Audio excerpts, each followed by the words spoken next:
Amén. Muy lindo. Y bueno, ahora vamos a abrir la Biblia y yo quiero hacerle recordar algunas promesas de Dios que nos sustentan en todo momento y qué lindo poder hacerlo al comenzar nuestro sábado. Ustedes están con Biblia en mano, vamos a abrir en Mateo capítulo 6.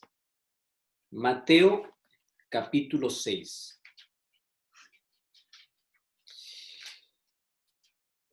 La parte que yo voy a leer hoy día, que es algunos versículos del capítulo 6, forma parte del Sermón del Monte, que es conocido como el Sermón de las Bienaventuranzas.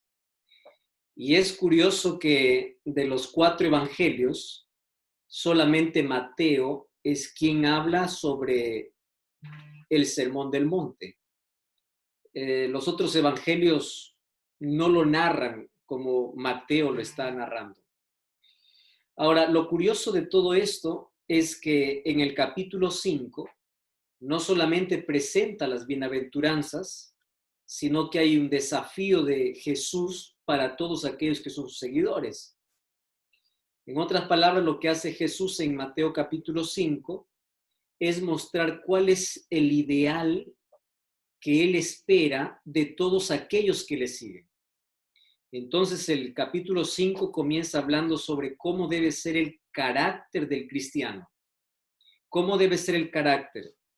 Pobre de espíritu significa humilde, aquel que llora significa aquel que reconoce su condición, aquel manso significa aquel que camina con Cristo, el que tiene hambre y sed de justicia significa aquel que busca a Dios, el misericordioso representa aquel que obra con misericordia y el de limpio corazón es aquel que purifica todos los días su vida en Cristo. Pero las bienaventuranzas es el desarrollo del carácter del ser humano. Y cuando el ser humano ha desarrollado el carácter, como dice en Mateo capítulo 5, entonces recién puede ser la sal de la tierra, la luz del mundo, y de allí Jesús habla acerca de la ley. O sea, la ley va a ser observada en la medida que el ser humano primero se acerque a Dios, porque el ser humano no puede observar la ley por sus propias fuerzas. Si el ser humano intenta agradar a Dios y observar la ley usando su propio esfuerzo, puede ser un hombre correcto, pero está perdido, porque Jesús comienza aquí hablando del carácter del cristiano. Carácter tiene que ver con mansedumbre, con humildad, con amor, con misericordia.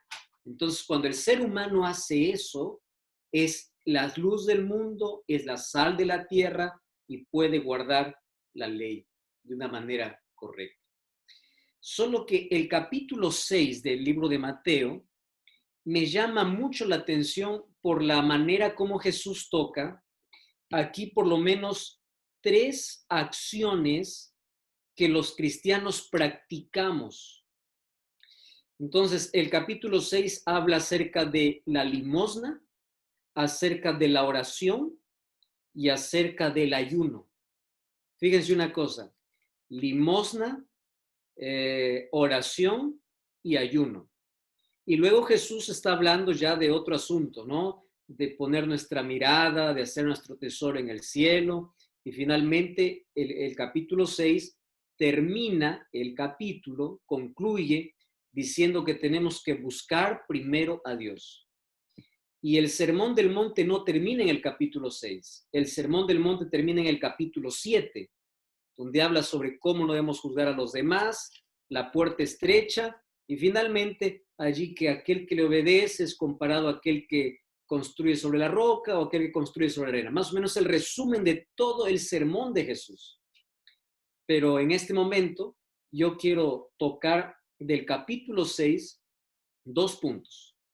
La primera parte son los 3 puntos esenciales que todo cristiano debe realizar. ¿Cuál es? Limosna, que es el resultado de nuestro amor al prójimo.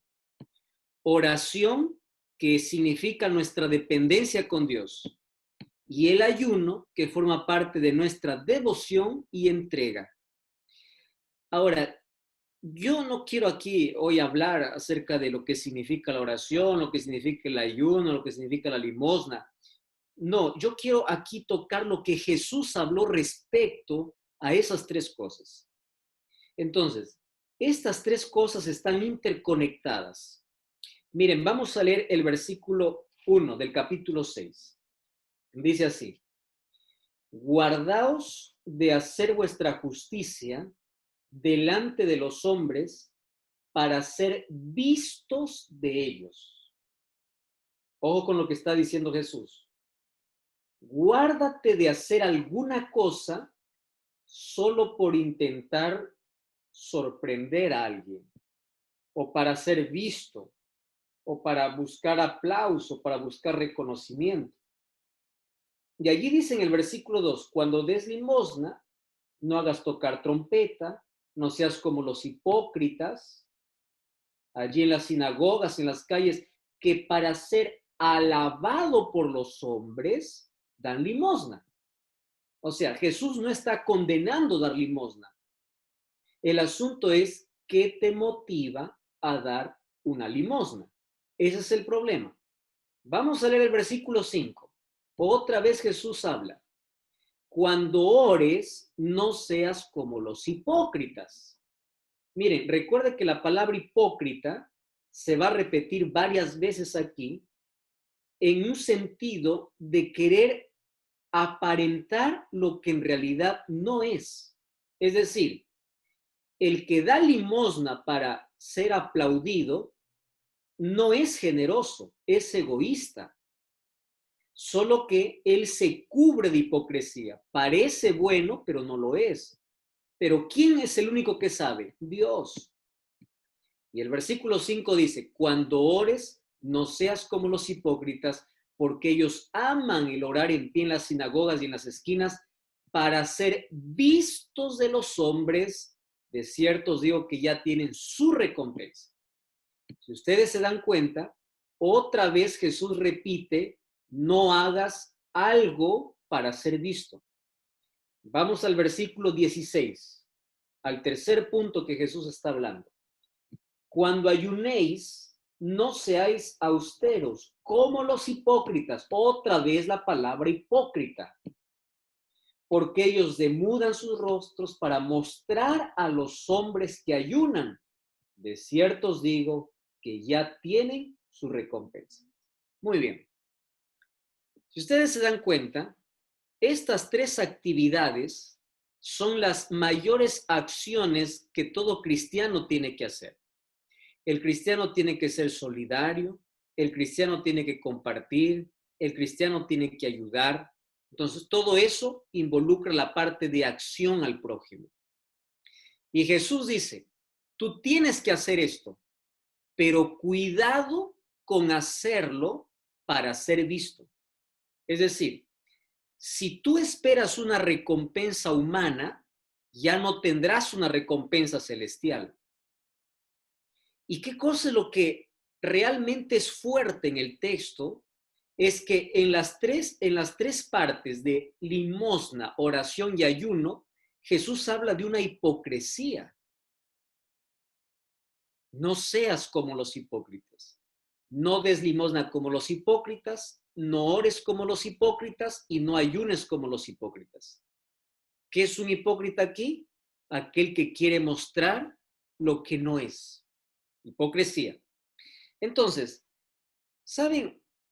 Una de las cosas más asombrosas en nuestro tiempo es que a menudo los seres humanos queremos mostrar siempre todas las cosas buenas que podemos hacer en la vida. Y aquí Jesús dice así, si tú quieres una recompensa celestial, hazlo en secreto.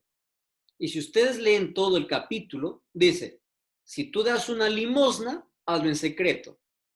Si tú oras, hazlo en secreto. Y ahí va a hablar Jesús acerca de la oración secreta. Y si tú ayunas, no digas a todo el mundo que estás ayunando. Porque aquello que está aparentemente escondido para los hombres tiene recompensa de parte de Dios. Entonces, aquí me lleva a una reflexión personal y yo lo quiero compartir con todos ustedes hoy. Es que Dios no mira solamente nuestras acciones, Dios mira nuestras motivaciones. ¿Qué cosa es lo que te motiva a hacer lo que haces? O sea, ¿por qué haces lo que haces? ¿Qué cosa te inspira? ¿Qué cosa te motiva? Incluso la oración se puede tornar en maldición cuando tú lo haces de manera inapropiada. O sea, para impresionar a alguien que eres consagrado, delante de una persona puedes hacer oraciones largas, ¿no? Y ora, mira, qué consagrado es ese hombre, porque ora mucho. Jesús está mirando el corazón y dice, espera, si tú lo haces para impresionar, recuerda que ya tienes tu recompensa. Entonces, ¿cuán importante es que en nuestra vida podamos analizar nuestras acciones y motivaciones? O sea, ¿qué me lleva a hacer lo que estoy haciendo? Si mi motivación es incorrecta, aun cuando mi acción sea correcta, ante los ojos de Dios no está bien visto. Y aquí yo voy a tocar un asunto muy importante y difícil a veces de poder hablarlo. Miren, ¿qué cosa es lo que nos lleva, por ejemplo, los sábados a la iglesia? ¿Cuál es nuestra motivación? ¿Qué cosa es lo que hace que nosotros como cristianos, como líderes, podamos hacer algunas cosas interesantes en la vida? ¿Cuál es mi motivación? Y la motivación solamente lo puede ver Dios. Él es el único que puede ver el corazón, Él es el único que puede saber qué cosa es lo que me motiva a hacer lo que hago. Entonces, mi oración diaria es que Dios pueda limpiar de nuestro corazón el egoísmo o el egocentrismo o aquellas cosas que nos busca siempre recompensa humana antes de recompensa celestial. Porque el ser humano siempre gusta de alguna recompensa, de alguna cosa que un reconocimiento humano. Y está bien el reconocimiento humano. El problema está en cuando todo lo hacemos solamente por reconocimiento. Ahí hay un problema muy serio, es un problema espiritual.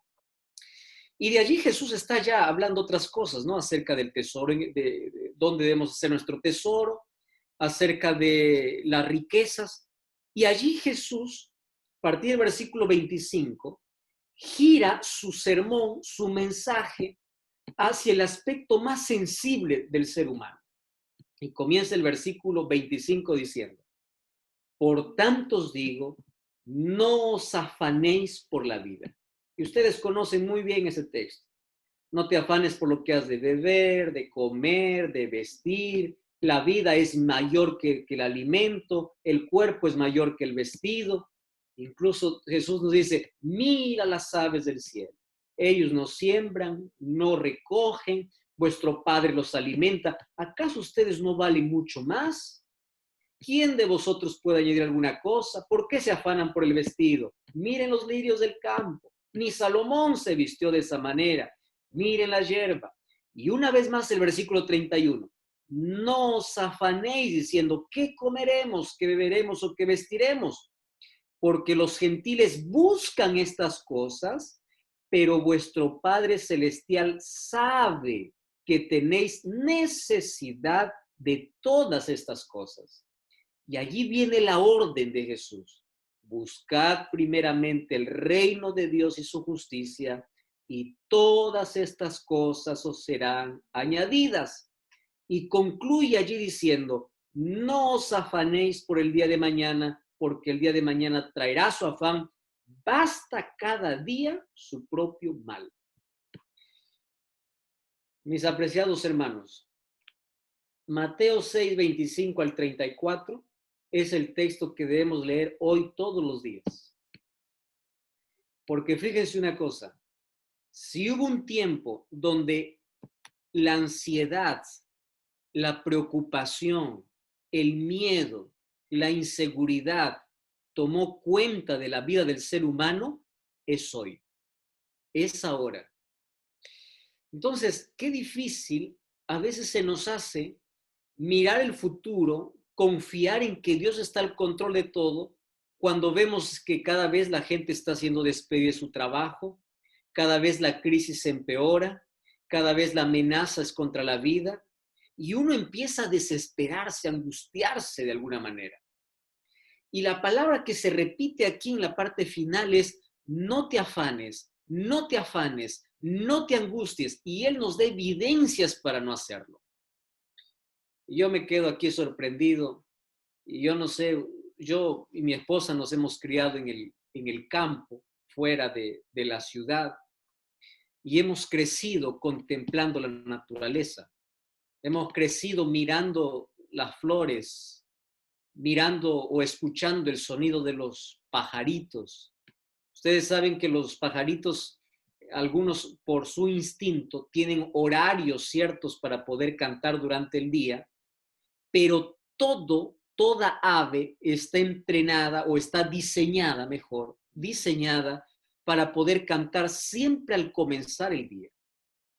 Y ustedes saben cómo son animalitos irracionales. Ellos no tienen la capacidad de pensar, pero ellos siempre tienen una música para dar. Y ellos cantan, ellos no saben qué va a ser del día. Y yo me pongo a pensar así: Jesús lo que quiere llamar nuestra atención es a lo siguiente.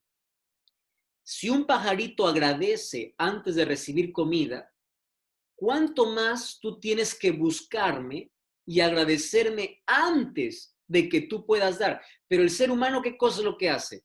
En lugar de buscar primero a Dios, empieza a buscar soluciones y alternativas humanas.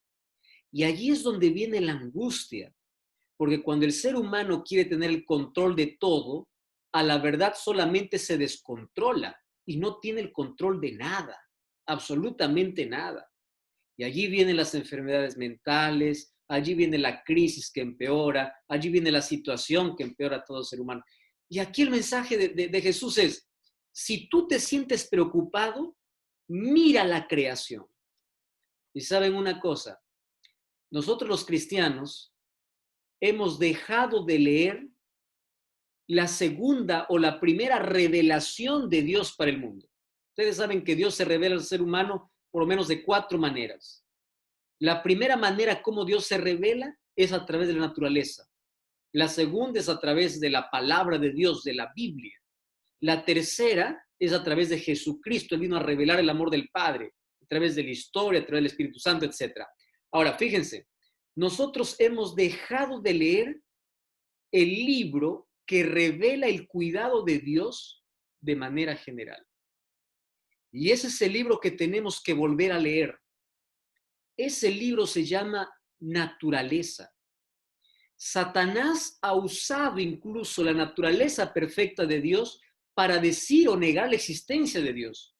Pero el cristiano puede ver en la naturaleza el cuidado y la perfección de Dios.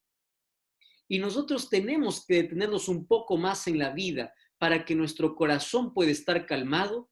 Tenemos que contemplar más cómo Dios sustenta, cómo Dios cuida.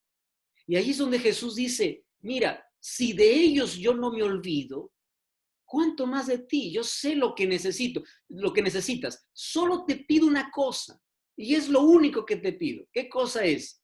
Busca primero. Busca primero. Y miren, no hay negociación para buscar a Dios. No existe negociación. No es: yo busco a Dios cuando estoy preocupado, cuando estoy angustiado. Busca en todo momento, triste o alegre, cansado o descansado. Busca. No hay opción, no hay alternativa. Busca primero el reino de Dios y punto. Ahí se acabó. Y allí la promesa es: y todas las otras cosas os serán añadidas. Y saben, esa es la mayor lucha que tiene todo cristiano.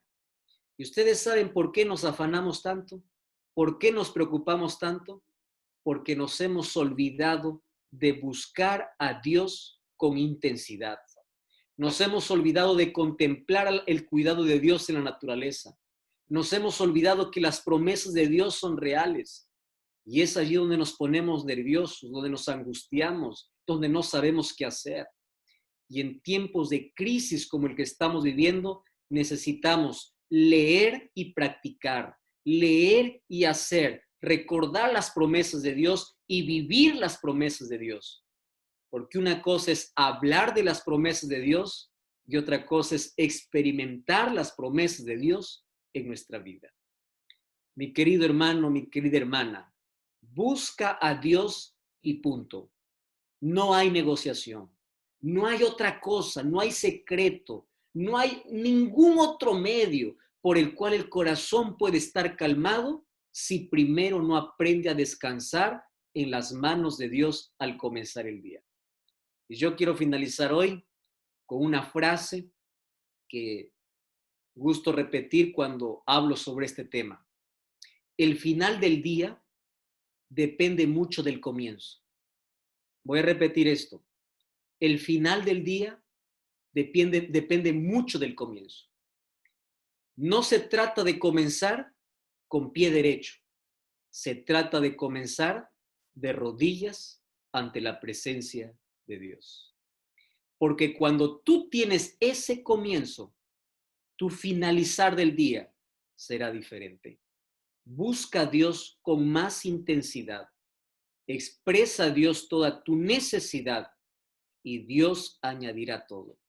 Y otra cosa, recuerda que la primera parte del mensaje es las cosas que hagas, que tus motivaciones sean las correctas, que tus acciones sean buenas, así como tus motivaciones. Y finalmente, no te olvides que la búsqueda a Dios es constante y no es negociable con nada del mundo. Que el Señor pueda bendecirte en este sábado, que por nuestro corazón pueda encontrar paz y descanso en el único lugar donde podemos estar seguros, a los pies de Cristo. Y yo quiero orar con ustedes y quiero pedir que Dios pueda calmar nuestro corazón y pueda colocar sus promesas en nuestra vida. Oramos. Querido Dios, gracias porque en este sábado recordamos aquellas lindas promesas que tú hiciste cuando estuviste aquí en la tierra. Gracias por aquella promesa de reemplazar nuestros miedos y preocupaciones por oración y por tus promesas. Y hoy queremos que sea la mayor realidad en nuestra vida.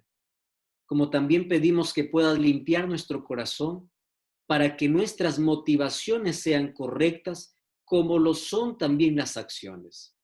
Que las acciones buenas sean el resultado de una comunión estrecha contigo, para que así no podamos aparentar lo que no somos. Podamos ser honestos y sinceros, sin hipocresía. Además, queremos pedirte que calmes nuestro corazón angustiado y que tus promesas sean la mayor realidad en nuestro día a día. Danos tu abrazo hoy y un maravilloso sábado en tu compañía. En el nombre de Jesús.